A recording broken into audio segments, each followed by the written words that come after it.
আসসালামু আলাইকুম। আশা করি সবাই ভালো আছেন। তো হচ্ছে আসলে আমি ব্যাংক প্রিলি এবং রিটেন এ বিষয়ে বিস্তারিত কথা বলবো। মানে একটা গাইডলাইন বিষয়ক। বিষয়টা হচ্ছে এমন যে আমাদের বেশিরভাগ ভাই ও বোনেরা যারা ব্যাংকের প্রিপারেশন নিচ্ছেন, তারা হচ্ছে আমাকে কোয়েশ্চেন করেন যে, "ভাই আসলে আমি কোন কোয়েশ্চেন ব্যাংকটা করবো?" যেমন এখন এডির সার্কুলার হইছে। তো এই এডির সার্কুলার উপলক্ষে বিভিন্ন পাবলিকেশনস বই বের করেছে। হ্যাঁ? সেটা কেমন যে স্পেশাল প্রিলি প্লাস রিটেন প্লাস ভাইভা একটা ছোট বই বের করেছে। হ্যাঁ? তারপরে হচ্ছে আরো ভিন্ন নামে বিভিন্ন পাবলিকেশনস এর আছে। তো ওই বইটা পড়ে কি আপনি আসলে চাকরি পাবেন কিনা? এটা হচ্ছে কথা। আসলে ওইটার মধ্যে শুধু প্রিভিয়াস কোয়েশ্চেন গুলো আলোচনা করা আছে এবং ওইখানে কোয়েশ্চেন গুলো আলোচনা করা আছে এমন যেমন বিআইবিএম যদি নিয়ে থাকে সেই কোয়েশ্চেনটা আলোচনা করা আছে। তারপরে হচ্ছে আর্টস ফ্যাকাল্টি নিয়ে থাকলে সেই কোয়েশ্চেন আলোচনা করা আছে। বিজনেস ফ্যাকাল্টি নিয়ে থাকলে সেই কোয়েশ্চেনটা আলোচনা করা আছে। বুঝতে পারছেন? কিন্তু এখানে বিভিন্ন আ ফ্যাকাল্টির বিষয়গুলা আলোচনা করা আছে যে কোন ফ্যাকাল্টি কি টাইপের কোয়েশ্চেন দেয় বা কোন অধ্যায় ভিত্তিক কোয়েশ্চেন দেয় এইসব বিষয়ে দেওয়া আছে, তাই না? কিন্তু এখন কথা হলো এই বইয়ে তো আপনার বাংলা কভার করবে না পুরোটা। তারপরে হচ্ছে বাংলা গ্রামার কভার করবে না, সাহিত্য কভার করবে না। তারপরে হচ্ছে ইংরেজি কভার করবে না কভার করবে না। ইংরেজিতে কিন্তু আছে আপনার হচ্ছে synonym, antonym, spelling, grammar, one word substitution, তারপরে হচ্ছে কমপ্লিটিং সেন্টেন্স মানে ইত্যাদি, ইত্যাদি। তারপরে কি বলে প্রিপোজিশন আছে, ট্রান্সফরমেশন অফ সেন্টেন্স আছে, ভয়েস আছে, তারপরে হচ্ছে আপনার সাহিত্য আছে, নানান কিছু আছে। এগুলা করার জন্য কিন্তু ওই বই আপনাকে কভার করবে না। তারপর গণিত সেটা হচ্ছে বোর্ড বই ভিত্তিক আছে। তারপরে হচ্ছে হ্যাঁ, নানান ধরনের চ্যাপ্টার আছে। সেটা হলো কি বলে? ট্রেনের অঙ্ক আছে, স্রোতের অঙ্ক আছে, শতকরা আছে, রেশিও আছে, সমীকরণ আছে, তারপর নাম্বার সিস্টেম আছে। নানান অঙ্ক আছে কিন্তু, আছে না? তো এটা গেল। তো সেইখানে কিন্তু সব চ্যাপ্টার কভার করবে না। তারপরে আরেকটা বিষয় আছে সেটা হলো আপনার জিকে। হ্যাঁ, এখানে হচ্ছে আপনার ট্র্যাডিশনাল জিকে আছে যেগুলা ফিক্সড ঐতিহাসিক থাকে। হ্যাঁ, তারপরে আবার হচ্ছে আপনার কারেন্ট অ্যাফেয়ার্স আছে সেগুলা হচ্ছে প্রতি মাসে আপডেট হয় বা প্রতিদিন কিন্তু জিকে আপডেট হয়। সব কিন্তু ওখান থেকে কভার করবে না। তারপরে হচ্ছে আপনার আইসিটি। আইসিটিটা তো হচ্ছে প্রিভিয়াস কোয়েশ্চেন করলে অনেক সময় হয় ৫-৬ টা কমন করে যদি কোয়েশ্চেন সহজ থাকে। কিন্তু এগুলা কভার করার জন্য আপনার যেটা করতে হবে বিষয়ভিত্তিক, যেমন বাংলা আপনি অগ্রদূত পড়েন অথবা হচ্ছে জর্জের এমপি3 পড়েন, সেটা আপনার পড়তেই হবে। তাহলে সে আপনার এটা কভার হবে। সেই সাথে বাংলা ব্যাকরণের বোর্ড বই বাংলা এবং পুরাতন, হ্যাঁ? ওইটা পড়তে হবে। একটা মনির চৌধুরী ছিল আর নতুন একটা আসছে সেটা। তারপরে হচ্ছে ইংরেজি আপনি মাস্টার্স বইটা অবশ্যই পড়বেন। সেখানে থেকে আপনার হচ্ছে spelling, one word substitution, idiom and phrase, তারপরে হচ্ছে grammatical part, noun, pronoun, subject, verb, agreement, voice, transformation of sentence এইসব ইত্যাদি, ইত্যাদি পড়তে হবে। তারপর গণিত হচ্ছে আপনি ৬ষ্ঠ শ্রেণী থেকে দ্বাদশ শ্রেণী পর্যন্ত পড়বেন। সেই সাথে হচ্ছে খায়রুল স্যারের অথবা আনসারী স্যারের যে রিটেন বই পাওয়া যায় সেটা আপনি পড়বেন। সাথে, সাথে এমসিকিউ দেখতে পারেন। কোন সমস্যা নাই। তারপর আরেকটা বিষয় জিকে সেটা হচ্ছে আপনি জর্জের এমপি3 পড়তে পারেন অথবা হচ্ছে আরেকটা কি আছে বেসিক ভিউ আছে সেটা পড়তে পারেন। আবার জর্জের এমপি3 বাংলাদেশ বিষয়াবলী, আন্তর্জাতিক বিষয়াবলী আলাদা করে দেওয়া আছে সেটা পড়বেন অবশ্যই।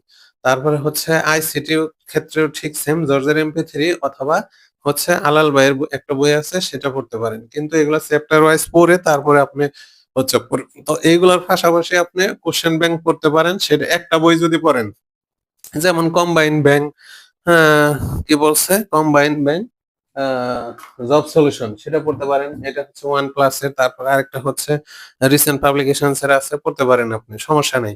কিন্তু যেটাই পড়েন সেটা বারবার পড়েন। হ্যাঁ, সব মানুষ তো আসলে ভুলের ঊর্ধ্বে নয়। ২-১ টা ভুল থাকতে পারে, প্রিন্টিং মিস্টেক থাকতে পারে, বানান ভুল থাকতে পারে। হ্যাঁ, নানান কারণে এরকম হয় কিন্তু। সেগুলো আপনি নিজেই যেহেতু বুঝতে পারেন তার মানে কি এটা হচ্ছে ইচ্ছাকৃত ভুল না। এটা আপনি যে বই পড়েন না কেন। কারণ মানুষ তো ভুলের ঊর্ধ্বে নয়। এটা একটা গেল। আর কোশ্চেন ব্যাংকটা অবশ্যই পড়বেন। আপনার সামগ্রিক কোশ্চেন সম্পর্কে একটা ধারণা দিবে। কিন্তু আ সেখান থেকে যে সব কমন করবে বিষয়টা এমন না। কিন্তু কোশ্চেন ব্যাংকটা আপনার অবশ্যই পড়তে হবে। পাশাপাশি আগে বিষয়ভিত্তিক গুলা আপনি বারবার পড়ে শেষ করবেন। তারপরেই হচ্ছে আপনি ও এ প্রিপারেশন এর জন্য প্রস্তুতি হবেন আরকি। যে পূর্ণাঙ্গ প্রস্তুতি আপনার একটা কনফিডেন্স আসবে। তাছাড়া আপনি ওই চটি শুধু কোশ্চেন ব্যাংক করে জীবনে প্রিলি পাস করতে পারবেন না। এ বিষয়ে গতকালকে আমি পোস্ট দিয়েছিলাম। বলছি যে আজকে বিস্তারিত বলব। এটা গেল এমসিকিউ এর বিষয়। এটাই হলো সিস্টেম। আপনি যত যাই করেন। এই সিস্টেমে আপনাকে পড়তে হবে। তারপর হচ্ছে যদি আপনি আসেন হচ্ছে ফোকাসের কথা বলি, রিটেনের কথা বলি সেটা হচ্ছে আপনার বাংলা ফোকাস থাকে আর ইংরেজি ফোকাস থাকে। সেখানে হচ্ছে ৩০-৩০ বা ৩৫-৩৫, ৭০ মার্কস থাকে। এগুলা হচ্ছে পড়তে হবে। আপনার পেপার পড়তে হবে সেই সাথে একটা ফোকাস রাইটিং বই কিনবেন। তারপরে আরেকটা হচ্ছে প্যাসেজ সলিউশন এটা আপনারা এসএসসি লেভেলে, ইন্টার লেভেলে পরীক্ষা দিয়ে আসছেন কমিউনিকেটিভ ইংলিশে। সেখানে প্যাসেজ সলিউশন থেকে প্রশ্নের উত্তর লিখতে হয় এটা আপনারা জানেন। তারপরে হচ্ছে আপনার জিকে বানান সহ শিখে নিবেন এখানে এমসিকিউ পড়ার সময় তাহলে আপনার কাজে লাগবে।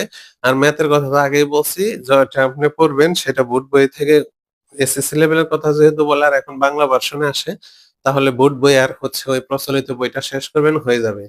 হ্যাঁ, ম্যাথের কথাগুলো। আর আর্গুমেন্ট প্রিসাইজ এগুলা ১০-১৫ টা করে আপনি লিখে, লিখে প্র্যাকটিস করবেন তো হয়ে গেল। আর কি আছে? যদি থাকে সেটা আমরা পরে দেখব।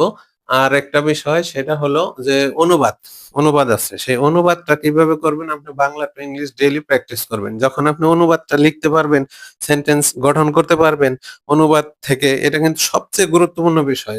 যদি আপনি বাংলা থেকে ইংলিশ লিখতে পারেন তাহলে আপনি ফোকাস রাইটিং যেটা ইংলিশে আছে সেটাও লিখতে পারবেন। অনেক ভাই কিন্তু আমাকে কোয়েশ্চেন করে যে, "ভাইয়া আমার কিন্তু হচ্ছে মাথায় কিছু আসে না, ফ্রি হ্যান্ড লিখতে পারি না।" এটার সহজ সমাধান হলে আপনি প্রতিদিন কিছু না কিছু লিখবেন। ১ পৃষ্ঠা হোক, ২ পৃষ্ঠা হোক, এই লিখতে, লিখতে আপনার এটা চলে আসবে। আর হচ্ছে কি বলবো? আ সেটা বাংলা একদিন আপনি বাংলা লিখবেন, একদিন আপনি ইংলিশ লিখবেন। তাহলে আপনার ২ সাইডেই হচ্ছে দক্ষতা চলে আসবে। এটা যদি আপনি না করেন তাহলে আসলে আপনি অনেক পিছিয়ে পড়বেন। এটা হলো মূল কি বলে প্রিপারেশন নেওয়ার হলো মূল থিওরি আরকি। এইভাবে যারা বেশি মানে ফলো করে তারা কিন্তু সফল হয়। আর আপনি যদি শুধু ওই যে কোয়েশ্চেন ব্যাংক নিয়ে পড়ে থাকেন তাহলে কিন্তু আপনি পাস হবেন না। সেই কোয়েশ্চেন ব্যাংক যতই বড় হোক। আরেকটা বিষয় আপনি করতে পারেন সেটা হলো ব্যাংকের একটা ডাইজেস্ট আছে কাবিল মাহমুদ ভাইয়ের। সেই বই থেকে আপনি পড়লে সব সাবজেক্ট কভার করবে। যেমন বাংলা দেওয়া আছে, ইংরেজি দেওয়া আছে, গণিত দেওয়া আছে, জিকে দেওয়া আছে, আইসিটি দেওয়া আছে। এখন যদি আপনি বিষয়ভিত্তিক আলাদা করে পড়তে পারেন পড়বেন, ওইটাও পড়বেন। ঠিক আছে? ওই যে ব্যাংকের যেমন ডাইজেস্ট থাকে না? সরি বিসিএস এর যেমন ডাইজেস্ট থাকে ওইটাও ঠিক ব্যাংকের ডাইজেস্ট। হ্যাঁ? ওটার মধ্যে আপনি সব সাবজেক্ট পাবেন। তবে যেহেতু ডাইজেস্টটা হচ্ছে আপনার কনফিডেন্স বাড়ানোর জন্য বিষয়ভিত্তিক পড়বেন, পাশাপাশি ওইটা রাখবেন। হ্যাঁ? আর পরীক্ষার আগে ওইটা দ্রুত সময়ে রিভিশন দেওয়ার জন্য খুবই গুরুত্বপূর্ণ, কাজে লাগবে আপনার। এই এই ছিল হচ্ছে মূল কথা। তারপরেও কেউ যদি না বুঝেন অবশ্যই কোয়েশ্চেন করবেন, কমেন্টে জানাবেন। আমি উত্তর দিয়ে দেব ইনশাআল্লাহ।